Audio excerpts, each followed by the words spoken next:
Hey guys, Metal Jesus here, and I'm back again with another PlayStation 4 Hidden Gems video. Oh yeah. And before we get started, I do want to mention that I've done a couple of these videos before. 6 of them, I believe, at this point, with over 30 games in there.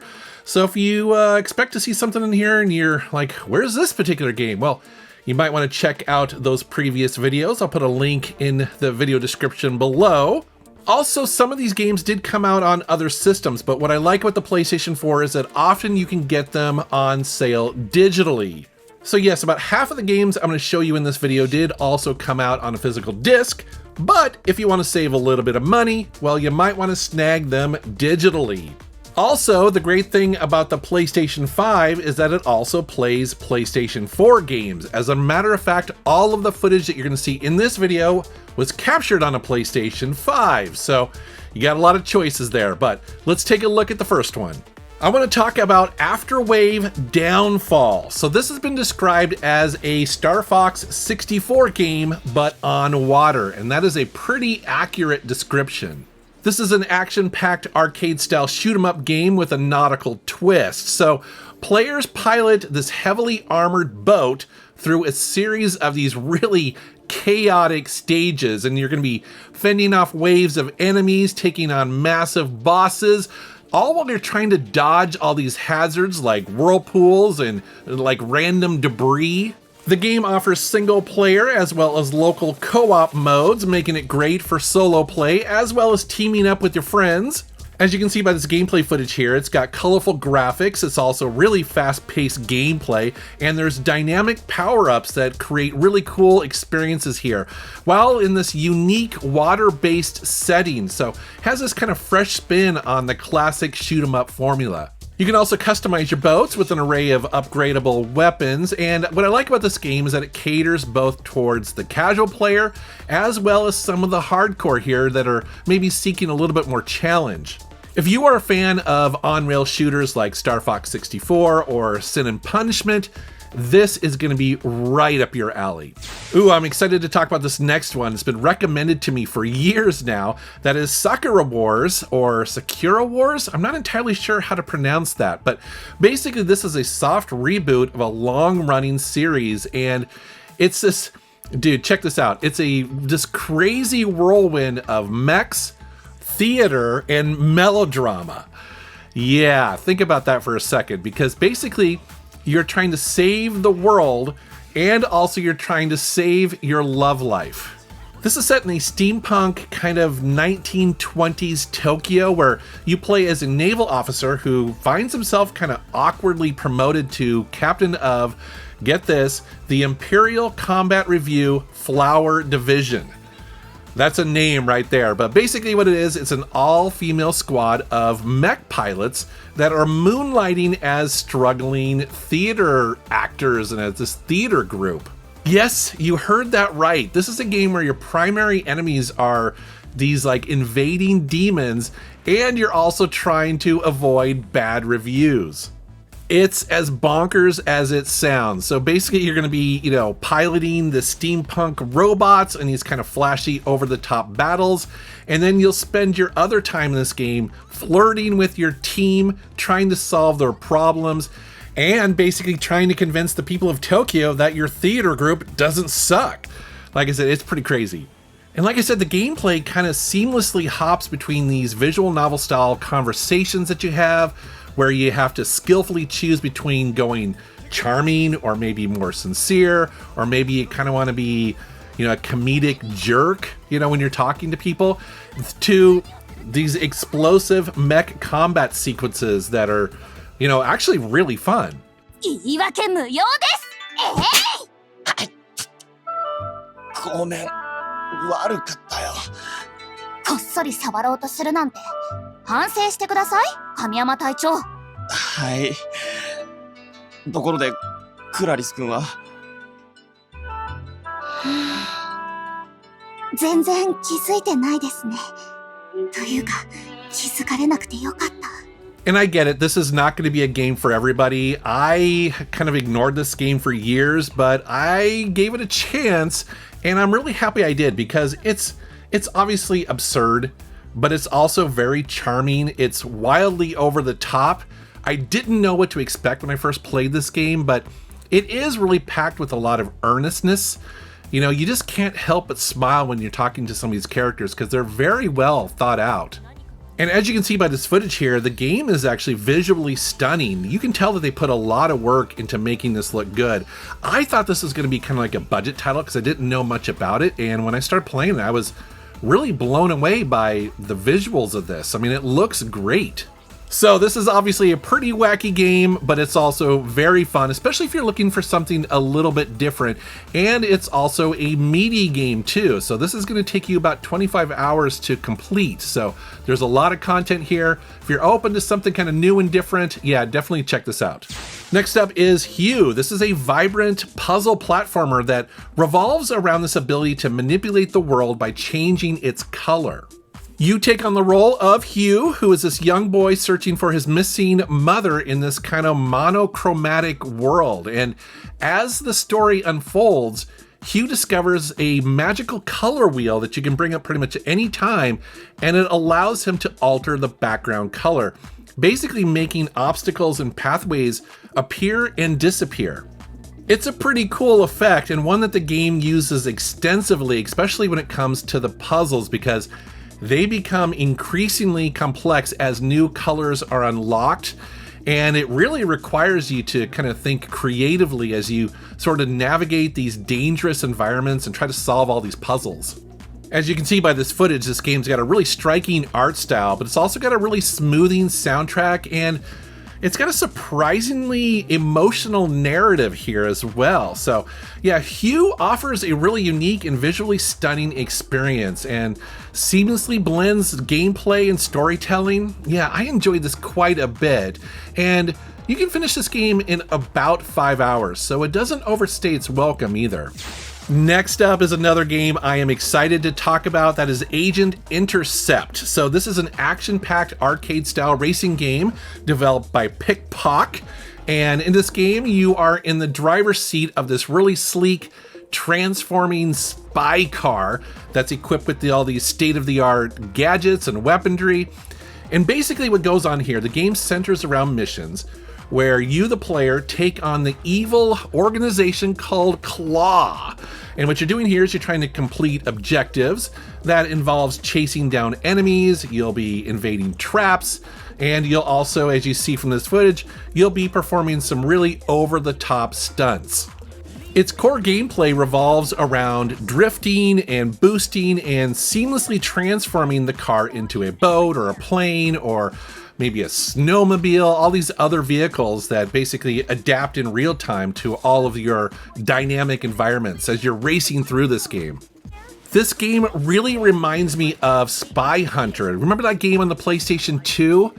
I love that game at the time. Now the difference of this game is that this is an auto driving game, meaning that the car automatically goes forward. You don't have to press the gas. Instead, what you're doing actually is you're focusing again on drifting, on dodging, on boosting, and on shooting. So basically it's kind of like an auto running game or auto driving game.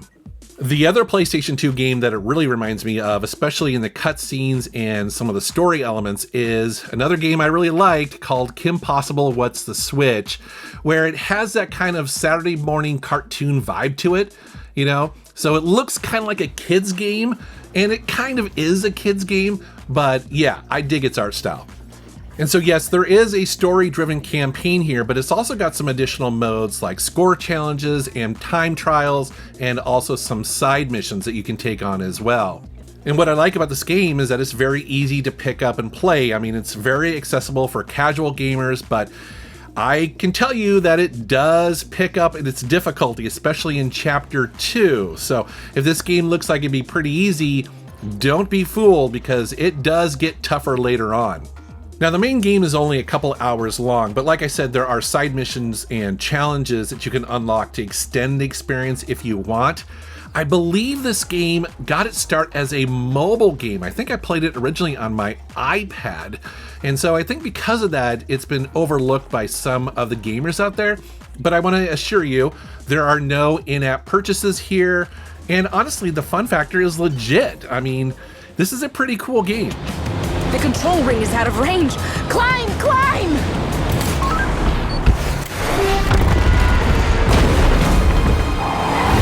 Stay with that rocket!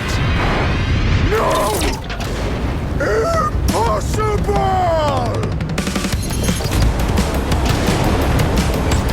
Get to that control ring. Next up is a game called Super Hydorah. So this is a love letter to the golden age of side-scrolling shoot-'em-ups, especially Gradius. That's a game it really reminds me of. But like those, it is just kind of wrapped in this retro pixel art and stuff with just tons of adrenaline. Now you'll probably notice that it looks like it's on a CRT, so that's a mode in the options that I've turned on because I do think that the scan lines in this game look pretty cool, but you can always turn those off if you prefer, a little bit sharper video. But for me, when I'm playing an arcade shooter like this, yeah, I want the scan lines. So what's going on here? Well, you play as a lone space pilot tasked to taking out these evil alien menaces that are determined to kind of ruin your day. Very typical stuff here, and obviously nobody plays these games for the story, right? But what's cool is that this game does have branching levels as well as customizable weapons, and this game definitely has an intense challenge. This game originally was kicking my butt. Now the reason why this is called Super Hydorah is because this one has 21 levels to play through versus the original 16. And it's a meaty shooter too, because it's got 35 bosses to go through and over 100 enemies to take on. This game will take you about 3 hours to play through if you want all 3 endings. So if you've ever wondered what it's like to save the galaxy with nothing but your quick reflexes and a souped up spaceship, you might want to check this one out. I dig it a lot. Next up is Batbarian, Testament of the Primordials. So this is a quirky action-packed Metroidvania game that combines puzzle solving, platforming, and exploration with a pretty unique sense of humor. You're going to take on the role of a gruff barbarian, and you can choose to be either male or female, and you find yourself trapped in this kind of mysterious underground labyrinth. Now what's cool about this is that you are accompanied by a magical bat named Pip. And the two of you are going to navigate the dark and dangerous depths of this labyrinth here. You're going to be trying to avoid deadly traps, you're going to take on monsters, and try to discover some ancient secrets. And Pip is pretty important to the gameplay here. It'll light up the dark as well as interact with various objects to help you solve puzzles and also reveal the way forward. The game introduces light RPG elements such as skill upgrades and also branching storylines, kind of influenced by the choices you make during your adventure.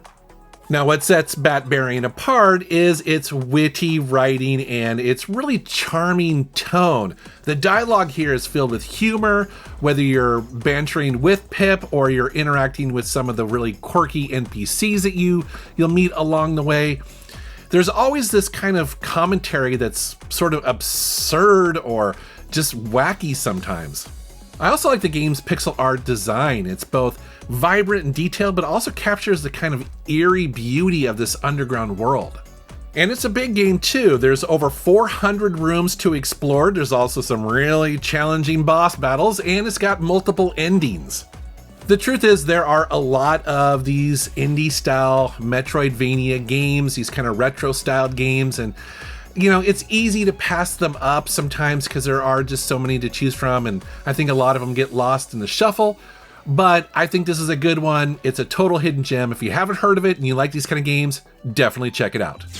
Next up is Bramble, the Mountain King. So this is a dark fantasy adventure game that's inspired by Nordic folklore.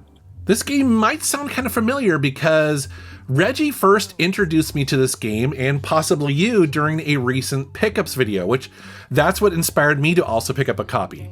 So what's going on here? Well, this is a story of a young boy who embarks on this journey to help rescue his sister after she's kidnapped from this kind of monstrous troll. And as you can see by this footage here, this is set in this really richly detailed and atmospheric world. The game kind of blends beauty, but also terror. That's something I didn't actually expect to find in this game. I didn't expect that it gets so disturbing sometimes. But you definitely get drawn into this kind of haunting landscape that has a bunch of mystical creatures. He has these ancient ruins and these kind of eerie forests. And the story explores themes of, I guess, kind of bravery and innocence, as well as the consequences of your own choices. It's almost like a classic fairy tale, you know, some of the more disturbing ones, you know, that's kind of what it reminds me of. And so as you see from this gameplay footage here, it combines platforming as well as puzzle solving. There's also some really intense encounters with these trolls and other kinds of beings. Now, Reggie described this game as very similar to Little Nightmares and kind of other 2.5D platforming games, and I would completely agree.